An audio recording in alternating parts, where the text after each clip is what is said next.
Comprehensive, relevant, and insightful conversations about health and medicine happen here on MedStar Health DocTalk. These are real conversations with physician experts from around the largest healthcare system in the Maryland, D.C. region. It's well established in medical communities that the large ball and socket joint of the shoulder has a wider range of motion than any joint in the human body. It's a complicated joint. It's not as stable as a hip or a knee, which makes it prone to injury, requiring that ball and socket be replaced. This year, nearly 60,000 Americans will need a shoulder replacement surgery known as shoulder arthroplasty. The good news is that placing the shoulder joint has advanced by strides in recent years with improved implants, robotic planning, minimally invasive techniques, and even outpatient procedures that have you going home the same day. We're going to get all the details on them and more with orthopedic surgeon Dr. Ryan Hoffman, a shoulder and elbow specialist at MedStar Health. I'm your host, Debra Schindler. Thanks for being with us today on DocTalk, Dr. Hoffman. Thanks for having me. I'm happy to be here. So sometimes I hear this surgery referred to as a total shoulder replacement or a total shoulder arthroplasty, and then TSA for short. It's all the same thing, right? Can you explain exactly what shoulder arthroplasty is? Sure, that's a great question. So shoulder arthroplasty is replacing the components of your joint. So it is a ball and socket joint. So it is putting implants in for the ball and the socket. Now, the interesting thing is that we can actually do these conventionally, where we replace the ball with another ball and the socket with something that looks like a little piece of plastic, and it goes right in the socket. And it looks just like your normal shoulder, just with implants in. Alternatively, we can reverse that.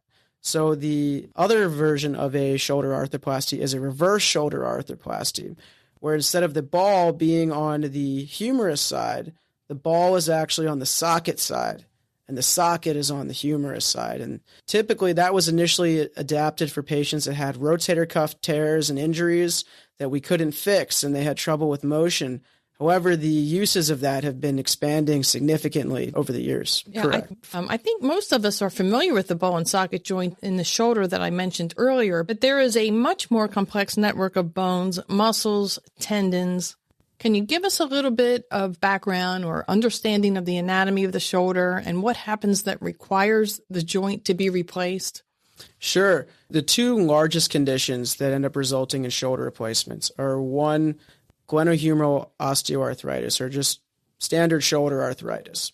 In that condition, what we have is we have a layer of cartilage, which is just a really smooth layer that lines the joints and allows them to move freely without pain.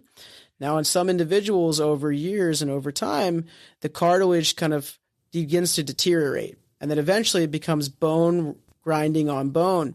And that can be quite painful. It can be debilitating. We can have significant decreases in range of motion. And for those, that's where the traditional standard anatomic total shoulder arthroplasty came into play, because we can't really replace cartilage, but we can replace the joints with kind of plastic and metal, depending on where you are.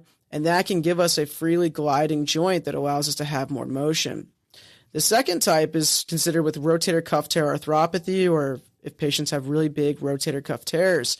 In the past, a standard shoulder replacement would not work, because the rotator cuff is what allows us to function. It's what allows us to really move our shoulders. However, by reversing the implants, it allows your deltoid muscle, which is not your rotator cuff, to take over and restore function to patients where it might not have been the case decades ago. What exactly is the rotator cuff? I really don't even understand what it is. It's a great question. I get that literally every day. So the rotator cuff it's essentially a sleeve of muscles that turn into tendons, and they attach to the top of the shoulder bone. And what they do is they allow you to move your shoulder freely in different directions. Now, the problem comes when you have rotator cuff tears and we have a dysfunction in how we can actually raise and move our arms. So a lot of times there are tons of people that live their lives with big rotator cuff tears, or if they fall and they sustain one and they can't lift their arm up, and they end up having these terrible injuries that, hopefully we get to them in time. There's always things that we can do for them. But the rotator cuff is a very important structure that we have to take seriously, because it allows us to really move our arms how we'd like to do. Apart from a fall or a sudden injury, what's usually the first indication a person has that they need to see a shoulder surgeon? So I would say pain and weakness are the two most common things I happen to see. Typically, pain is the biggest driving force without an injury. Now, oftentimes patients will see their primary care physicians and they'll try physical therapy. Sometimes they will try injections. And really, when we have pain that doesn't respond to physical therapy or injections, then that is a time where I think it's very important to see a shoulder specialist, because a lot of the times we live our lives with pain that we don't necessarily have to. There are a lot of people that don't know that shoulder replacements or specific shoulder surgeries exist, and they end up just living their lives with what they call their bad shoulder. And the things we pride ourselves in is taking away the term of bad shoulder, because we can always do something for it. We can almost always fix it. We can always do things to make it improve, and we can try to restore quality of life to individuals who didn't know that that was an option in the past. Well, shoulder pain can mean a lot of things, though. It doesn't necessarily mean that the person needs a shoulder replacement. So what's your advice to listeners who are trying to figure out what the source of their pain is? How is that diagnosed? So that's a great question. Typically, if it's not associated with a fall or an injury, a lot of times simple shoulder pain from overuse injuries will go away with time. If you rest, you take it easy, ice, these are things that often can be very helpful. With physical therapy too, rotator cuff tendonitis or anything that you have in there, a lot of the times can be treated. It's that pain that really just doesn't go away with time, kind of gets worse over time. When it starts turning into weakness, these are other things we look for. If you have persistent kind of grinding in the shoulder, that's another thing that is something that we look into. But it's really pain that doesn't get better with physical therapy. I have a lot of patients that will come in and they have mixed opinions on physical therapy. And I'll tell you, as a former shoulder surgery patient myself, I think physical therapy is phenomenal. I think it works great for the shoulder. And when it stops working, I think those are times when we need to really start looking at what the bigger picture is and why we're still having these issues. What do you mean by that? They don't agree with getting physical therapy as a means of trying to eliminate the pain, or they just don't want to do it because it hurts? Just say that there's some individuals who, they have preconceived notions about physical therapy. Sometimes people will tell individuals to go to physical therapy, and patients will sometimes view that as I don't have anything else more for you to do. But in actuality, physical therapy is a really phenomenal thing.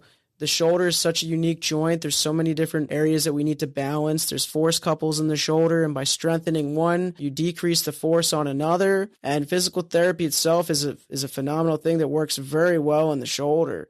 The other thing is, I think some patients don't always want to go to physical therapy because it's time consuming. It's hard to get off of work. Sometimes the hours are tricky. But in all the patients that I've had go and they've been very happy with it because they have been able to see the gains that they can make and the strides that physical therapy can actually provide in a lot of these general shoulder conditions.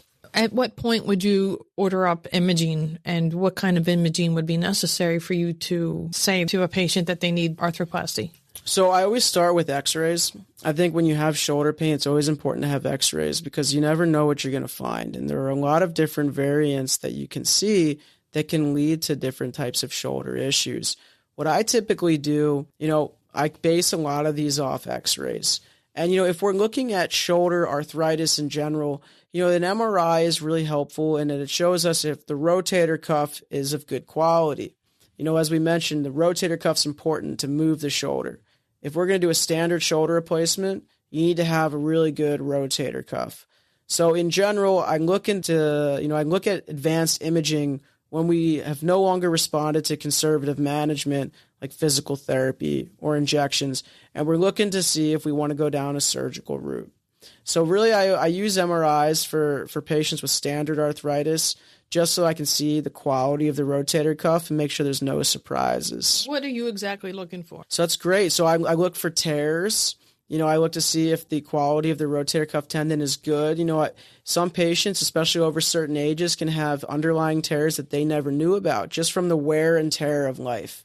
So those are things that I look for to make sure that we don't have an increased risk of the implant failing at a sooner period of time. Other things I look for is I look for little fluid collections that you can see in the bone called cysts, and look to see how good of a quality the bone is, because these are also things that we want to look for. Whenever we do a surgery, we want to maximize the chances of this being the last surgery anyone's going to ever have. And I think the more information we have, the better, so that we improve the rates of having the most successful outcome possible. Do you ever get in and you look at the imaging and find that the problem isn't the shoulder at all? That they have shoulder pain, but it is not even the shoulder that is causing the pain? I see that every day. What's usually the culprit? So that is an excellent question. Oftentimes what can happen is patients can have pinched nerves in their neck. And when you have a pinched nerve in your neck, a lot of times it gives you pain that comes down your arm into your shoulder, and it makes it feel like you're having shoulder pain, but it's actually coming from your neck. Ways that we can kind of help identify that is a lot of shooting pain that kind of goes up into your neck, numbness and tingling that shoots down your arm, pain that comes down past the elbow. These are all indicators a lot of the time that patients have a pinched nerve in their neck. And that would probably really benefit from physical therapy. Absolutely. So physical therapy, we have a lot of great spine doctors here at MedStar, and I have a lot of colleagues that I'll refer some of these patients to so that we can maximize their outcome. Okay, so you see that the rotator cuff is in fair condition, but there's minimal cartilage and the patient has a lot of pain, and you know that they need an arthroplasty. How long do they wait? What's the right time for that surgery? There's a lot of things that we kind of factor in there. One is how bad the arthritis is. I have a lot of patients that come in and their arthritis is not that bad. It just gives them a little bit of pain here and there, and they're not ready for a surgery. And in patients that aren't ready for a surgery, I don't force it on them. My job is to give the risks and benefits of all options and help the patient make the best decision that they feel that they can make. So one of the other things we kind of look for is sometimes age. I do have a lot of young patients with pretty bad arthritis, which is a little rare. But the thing is, implants are not meant to last 100 years. So we have to factor in lifetime or basically number of years when we look and see what implants we're going to use or when we're going to do an arthroplasty. But it is something that we take into consideration. That being said, I do have a lot of young patients that have had great outcomes from shoulder replacements. Isn't that interesting? Because you would think that by the time the joint wears out, the patient would be maybe in their 70s. But I have read that they're getting younger. Is that because maybe of sports or playing year-round sports or, I don't know, athletics? It's a really good question. There's a number of conditions. I will tell you that with more and more high contact sports, the rates of dislocations in shoulders has increased. Sometimes when you have shoulder instability where it continues to come in and out, it can increase your risk of developing arthritis. And sometimes certain procedures that are intended to stabilize the shoulder can result in patients getting arthritis at an earlier age than normal at a sacrifice of having a more stable shoulder at a younger period of time. That in addition to that, some people just have a higher predisposition for it. Some people have very tough manual labor positions that put you at a higher risk. And some people just have genetic conditions that result in them having a higher risk of needing a shoulder replacement. There's just a lot of things that can drive it. I mentioned that the technology has just advanced strides in shoulder replacement. I know it has in the past 20 years that I've been here working at MedStar Health. Let's talk about that. Let's talk about the advancements. And you mentioned the reverse shoulder replacement, which is an amazing kind of reconfiguration of what nature created, taking the ball and make it into a socket and taking the socket and making it into a ball. Who exactly would benefit from that kind of change in the anatomy? And what is the end result for that? Do the patients still have the same kind of motion? So historically, the best patients for the reverse replacement were those that had a rotator cuff tear that could not be repaired, or those who had such bad rotator cuff tears that they started to have different changes to their joint that couldn't be treated with a standard shoulder replacement. That is still the case. Patients that have rotator cuff tears that we can't fix a lot of times can benefit very much from a reverse shoulder replacement. However, there have been more and more studies recently that show that you can do a reverse shoulder replacement for conventional arthritis too, and patients still have excellent range of motion and they have excellent pain control. So, it really kind of varies. Now, you can actually utilize a reverse shoulder replacement for a number of things. I am very selective in when I use an anatomic versus a reverse shoulder replacement, but the indications for them have been increasing significantly. Why might you use that if the person's rotator cuff was fine? Why might you opt for a reverse shoulder replacement? So one of the things that you look for with a standard shoulder replacement is you want to make sure that the socket can sit well, or the piece of or the material we use to recreate the socket can sit well in the bone. Now, in some of the patients, they have different types of wear or erosion of the socket, which makes it challenging to get good coverage of the new socket. And if you don't have good seating of it, it can result in early failure. Or if you have different degrees that the socket is tilted, that can also make it challenging and result in early failure. So in patients like that, we typically tend to go to a more constrained device, such as the reverse shoulder replacement, because it's more predictable. You have better coverage, less a chance of there being failure from essentially the piece of plastic that is not seated very well in the bone. So we really look at the glenoid side or the socket side when we're making these decisions and make sure that we can put everything in the best way possible. Is it different in terms of the length of the surgery or how big the incision is or the recovery? So the length of surgery is about the same for both of them. I would say the incision is the exact same incision for both of them. Which is about what? How many inches would you say? It's about 4 to 5 inches. 4 to 5 inches front of the patient's shoulder? Front of the shoulder, kind of coming from just kind of inside of the shoulder up top down to the mid-level of the arm bone. Okay. And then after the surgery and the recovery process is the same, or how might it be different? And getting back to that question, do they have the same motion? So the recovery period is pretty similar. We typically start patients with range of motion early on, but there is a period of time where they're in a sling. For my patients, I have them in a sling for about 6 weeks. I start assistive range of motion early on for about 6 weeks. After 6 weeks, we start doing active range of motion. We're moving the arm on its own. At 3 months, we start doing strengthening. At 6 months, there's kind of fewer restrictions. In terms of range of motion, in general, both surgeries, the range of motion is great. Patients do very well. It has been my experience, I think, that patients with anatomic shoulder replacements get a little bit better internal rotation, so reaching up their back. But in terms of kind of forward elevation and external rotation, if the rotator cuff is intact, there are great studies that show that both types of replacements can result in similar outcomes. It kind of just varies on how much of the rotator cuff is intact. Okay, let's get to the next advancement, and that's stemless shoulder replacement. Can you explain what that is? Sure. So shoulder replacements, they conventionally have had a stem, which is just a long part of the metal that goes down the center of the tube, which is the canal of the humerus. And in the past, all implants have had that. But more recently, we've developed stemless, which is a smaller component that actually is bone preserving.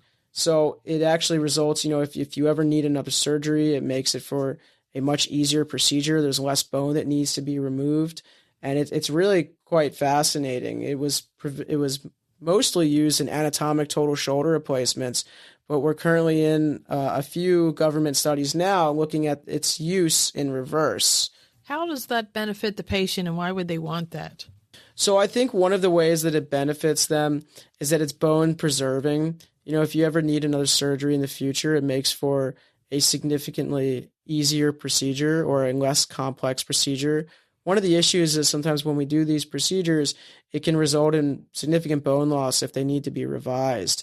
The other thing is that sometimes patients have a lot of deformity from prior fractures, and that can make it really challenging to put a stem down a not straight bone. But with a stemless procedure or a stemless implant, you can really tailor that to the patient's anatomy, and you can maximize what you can do with what you have. How does it hold on to the bone if it's not hammered into that implant and that stem get hammered into that bone. So I'm wondering how the stemless would even hold on. I mean, how secure is it in your body? I'll tell you, it is very secure. There's different types of kind of metal material that we use. They can be porous, they can have like little grip blasting, but essentially the bone kind of can form on and inside of it, and it kind of forms around it and kind of incorporates it into it, and it is quite strong. I tell you, they get such great fixation. And there's nothing that would be different in putting in a stemless in terms of what the patient needs to know and managing their expectations about the surgery, the length of the surgery, or the recovery. Getting the stemless doesn't change anything for them. No, it does not. I've actually found the surgeries are a little bit faster, but it's not significant. And in terms of the recovery, it does not have any impact. Oh, okay. All right. What about 3D templating? I think 3D templating is fantastic. It is something that we utilize to help tailor the procedure so that it is the most specific for each patient. And what that is when we do shoulder replacements, we have patients get CAT scans. And what that does is it allows us to look at the bones in what were two-dimensional views, and we can convert them into a three-dimensional view on the computer. And we can then plan the surgery specific to the patient's anatomy.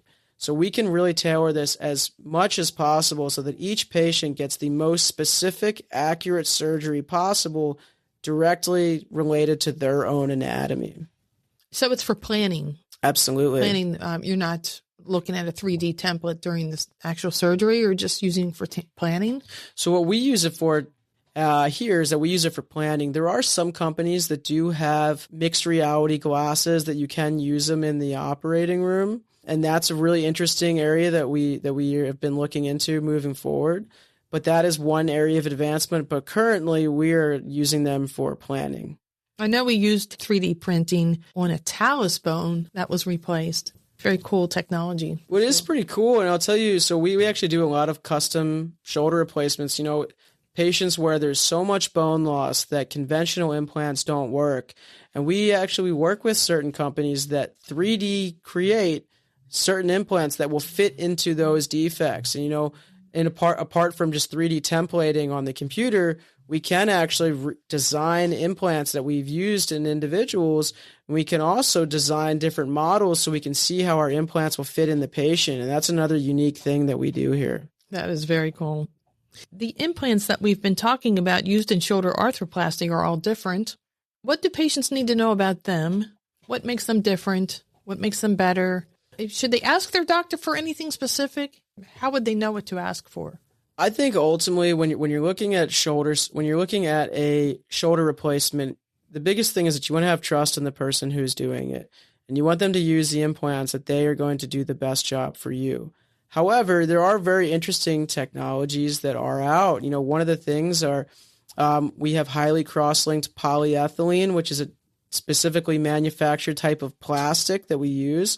And then when it's also coated with vitamin E, it is something that myself and the shoulder division here, we're very interested in using because we believe that it has lower rates of wear and creating issues for patients down the road. That's one thing that we typically use. The use of pyrocarbon in shoulder arthroplasty is another interesting feature that we utilize here as well. It's a different type of material than the conventional metals that are used in standard shoulder arthroplasty. It's kind of a friendlier material on bone.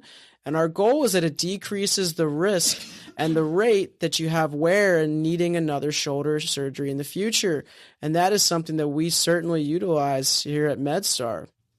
I think ultimately, though, when you're looking at these, I think it's always important to ask, what implants the surgeon uses, if they use anything new or innovative, and if they have experience with 3D templating. I think 3D templating is fantastic, and I think everyone should use it. What should patients consider when deciding on a shoulder surgeon? Maybe they don't have one already, or they haven't been referred to one.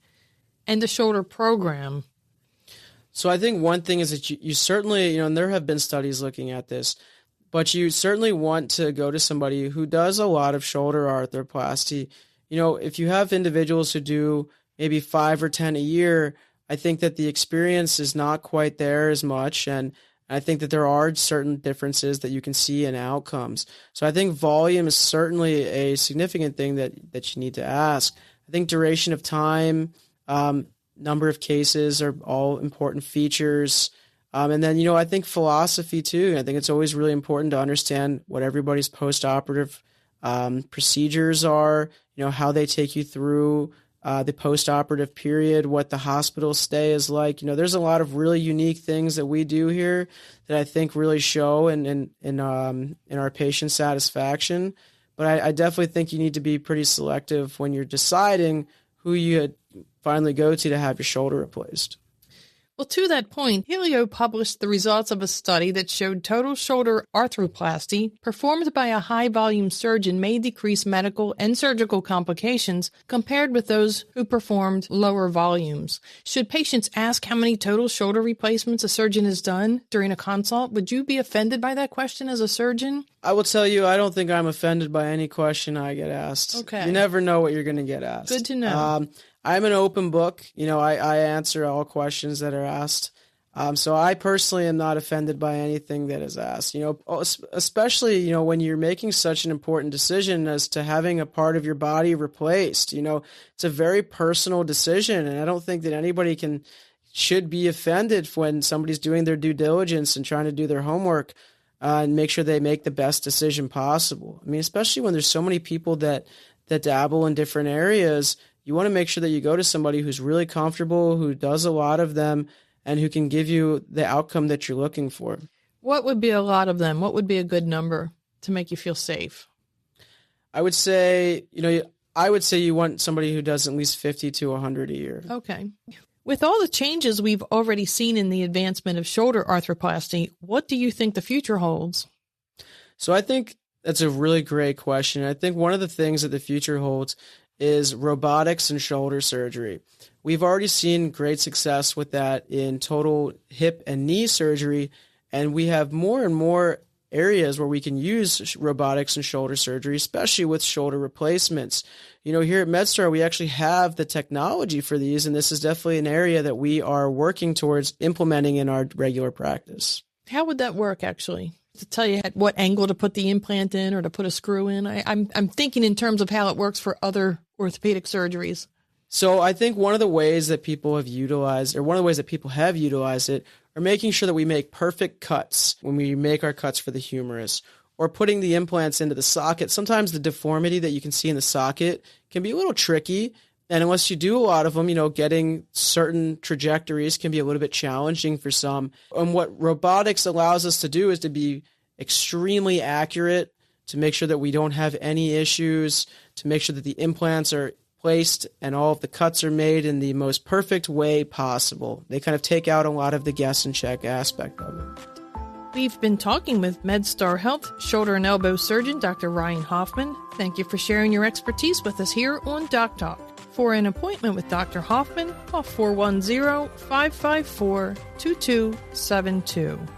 If you would like to share feedback on this podcast or suggest a topic for another episode of MedStar Health DocTalk, send me an email, Debra.Schindler@medstar.net.